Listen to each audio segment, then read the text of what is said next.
चीजें मैं आपके सामने रखना चाहता हूं, और मैं इसलिए रखना चाहता हूं क्योंकि एक गंभीरता से और बड़ी जिम्मेवारी से मैं कहता हूं कि इस दिल्ली में हमारी इस सरकार, मुख्यमंत्री केजरीवाल, उसके कैबिनेट पे मेरे हिसाब से हत्या का मुकदमा चलना चाहिए।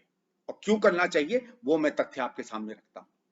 जब हमारी सरकार थी, कांग्रेस की सरकार थी, शीला दीक्षित जी की सरकार थी, तो वो भी चाहते तो हर चीज फ्री कर सकते थे, कोई दिक्कत नहीं थी। बिजली फ्री कर देते, पानी, बस, ट्रेन, मेट्रो, हर चीज फ्री कर देते, और हो सकता है सदियों तक जीतते चले जाते। लेकिन कुछ कुछ रियायतें देने के बावजूद भी शीला दीक्षित जी की सरकार ने कुछ मूलभूत काम किए इस शहर में। 15 साल में 18 से 40 अस्पताल अगर हमने बनाए, 4000 से 11000 बिस्तरों की तैयारी अगर सरकार की तरफ से की और प्राइवेट सेक्टर ने अलग की, तो किसी कारण से की थी। उसके आपने कभी इश्तहार नहीं देखे, कभी लंबे लंबे नमस्कार मैं मुख्यमंत्री बोल रहा हूं करके इश्तहार नहीं देखे आपके सामने, लेकिन वो काम होते रहे। आज अगर वो 11000 की जगह 4000 बिस्तर होते तो आप समझ लीजिए आज जितने लोग मर रहे हैं उससे शायद 5 गुना ज्यादा मृत्यु हो रही होती रोज इस शहर में। लेकिन उसके बाद क्या हुआ?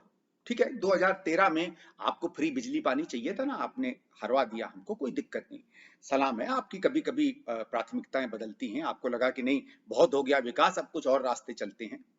लेकिन उस समय जो 10-11 नए अस्पताल बन रहे थे, द्वारका देख लीजिए, बुराड़ी देख लीजिए, मादीपुर देख लीजिए, तो मेरे पास एक पूरी लिस्ट है दिल्ली सरकार की। मैं आपको वो लिस्ट क्या दिखाऊं, पूरी लिस्ट है मेरे पास दिल्ली सरकार की। इन दोनों कागजों में ये लिस्ट बनी हुई है, कभी कोई चाहेगा तो मैं आपको दिखा दूंगा। 11, 12, 15 अस्पतालों का शिलान्यास शीला दीक्षित जी कर गई थी, सब के सब बंद हो गए हैं। बल्कि एक आरटीआई में जब हमने पता किया तो अरविंद केजरीवाल की सरकार ने अपने बारे में कहा कि ना हमने कोई नया अस्पताल बनाया है, ना उस पर काम शुरू किया है, ना एक भी नया बेड हमने तैयार किया है। जो कुछ किया है पुरानी सरकारों ने किया है। क्यों अरविंद केजरीवाल, क्यों आम आदमी पार्टी? अगर यही 7-8 हजार नए बिस्तर बन गए होते, 12-15 नए अस्पताल बन गए होते, तो क्या कम से कम 50-100 जाने रोज नहीं बचती? जिस तरीके का हाहाकार दिल्ली में मचा है, कुछ तो कम होता। मैं ये नहीं कह रहा हूं कि बिल्कुल दिक्कत कम होती, कोई नहीं कह सकता, इतनी भयानक बीमारी है कि कितने भी आप अस्पताल बना लेते, बिस्तर बना लेते, एक स्तर से ज्यादा दिक्कत आती, लेकिन दिक्कत कम आती। अगर मुझे 4 गिलास पानी दिन में चाहिए, 1 गिलास भी मिलता तो प्यासा नहीं मरता मैं। दिल्ली में कम से कम सैकड़ों जाने, हजारों जाने बचती। आपने अपनी राजनीति और अपने वोट के लिए न केवल दिल्ली की राजनीति को सस्ता किया, आपने लोगों की जिंदगी को सस्ता कर दिया। और इसलिए मैं कहता हूं आप पर हत्या का मुकदमा चलना चाहिए। जितना भी काम आज हो रहा है, जितने भी आप नए बिस्तर बना रहे हैं, जितनी भी आप फैसिलिटीज बना रहे हैं, सब वो है जो हमारी सरकारें करके चली गई थी।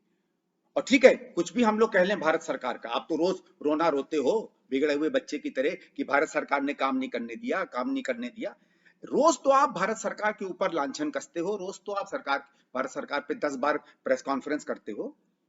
जब ऑक्सीजन की दिक्कत आ रही थी, ऑक्सीजन के जो आपके यहाँ यूनिट लगने थे 8, वो नहीं लगे, एक भी चिट्ठी आपने लिखी? केजरीवाल, एक भी प्रेस कॉन्फ्रेंस आपने की? आप तो केवल अपने अधिकारों के पीछे भागते रहे कि मुझे एलजी से ज्यादा अधिकार मिल जाए, क्योंकि आपको सत्ता का लोभ था, सेवा का नहीं। सत्ता की जगह अगर आप कहते कि मुझे पैसे नहीं मिल रहे हैं, मेरे 8 सेंटर नहीं बन रहे हैं, तो मैं भी समझता ना कि नहीं, विकास के प्रति आपकी थोड़ी बहुत तो कटिबद्धता है। और आप खुद क्यों नहीं बना सकते थे सेंटर? जो मैंने आंकड़े देखे उसमें हिंदुस्तान में 80 सेंटर 200 करोड़ के करीब बन रहे थे। अरे 164 करोड़ तो आपने दिवाली के, जो एक दिवाली में आपने पूजा पाठ करवाया था अक्षरधाम मंदिर में, उसने आपकी आरटीआई बताती है कि 168 करोड़ खर्च कर दिए। रोज जो आप इश्तहार ला रहे हो जिसमें आप कह रहे हो कि जवान लोग मास्क पहने, जैसे उनको खुद पता नहीं है, उसमें 10, 15, 20 करोड़ आप रोज के खर्च कर रहे हो। हर दिन के इश्तहार पे आप कम से कम एक ऑक्सीजन का सेंटर बना सकते थे। आपके चेहरे देखने की आवश्यकता नहीं थी दिल्ली वालों को, आपकी अपील की दिल्ली वालों को आवश्यकता नहीं थी, आपके पैसे से उनकी सुविधाएं बनने की आवश्यकता थी। और मैं इस वीडियो के माध्यम से दिल्ली के लोगों को कहूंगा, ठीक है, आप लोगों को सस्ती कोई चीज चाहिए, लेकिन अपनी सरकार पर काम करने का जब से आपने प्रभाव छोड़ दिया है, जब से उनको लगा है कि फ्री फंड की राजनीति बन गई है, दिल्ली की हर व्यवस्था चरमरा रही है और चरमराती रहेगी। अभी तो जैसे मैंने कहा भारत सरकार का भी बहुत इसमें योगदान है, अच्छा है। आईटीबीपी के बहादुर सिपाहियों ने एक सेंटर खोल लिया जिसमें 500 बिस्तर मिल गए हैं। आर्मी ने और डीआरडीए ने बड़ी बहादुरी से अपने कुछ सेंटर खोले हैं जहां बहुत से हमारे बीमार जाने लगे हैं। अगर ये सब नहीं होता तो क्या होता? आम आदमी पार्टी की तो केवल रोज फोटो आती है कि अब हम 500 यहाँ खोल देंगे, 500 वहां खोल देंगे। अरे जब आईटीबीपी और आर्मी वाले खोल सकते थे सेंटर, तो आप क्यों नहीं बिस्तरे बढ़ा सकते थे? बंद कर दो ना सारी सब्सिडी, बंद कर दो हर जगह पैसा डालना, झोंक दो हर रुपया इस चीज में, डाल दो हर पैसा इस चीज में। लेकिन नहीं, आपको विधायकों की तनख्वाह बढ़ाने में 1 महीना नहीं लगा। 15 दिन में आपने जहां 50-50 हजार मिलते थे, वह 4-4, 5-5 लाख की आप लोग तनख्वाहें पा रहे हो हर महीने। ऑक्सीजन के सेंटर बनाने के लिए आपके पास पैसा नहीं है। आप भारत सरकार के सामने खड़े हो। भारत सरकार के सामने क्यों खड़े हो भाई? आज सवेरे वीडियो आया कि खुद आपकी एसडीएम ने, पता नहीं रिश्वत के चक्कर में, किस चक्कर में, आपके किस मंत्री के चक्कर में एक ऑक्सीजन की कंपनी बंद कर रखी है। वो आपको नहीं दिखाई देता ये सब चीजें? आपने केजरीवाल साहब, आपने और आपकी पार्टी ने, मुझे दुख के साथ कहना पड़ रहा है, अपनी सत्ता, अपने सत्ता के लालच के लिए दिल्ली के लोगों की जिंदगी बेच दी है।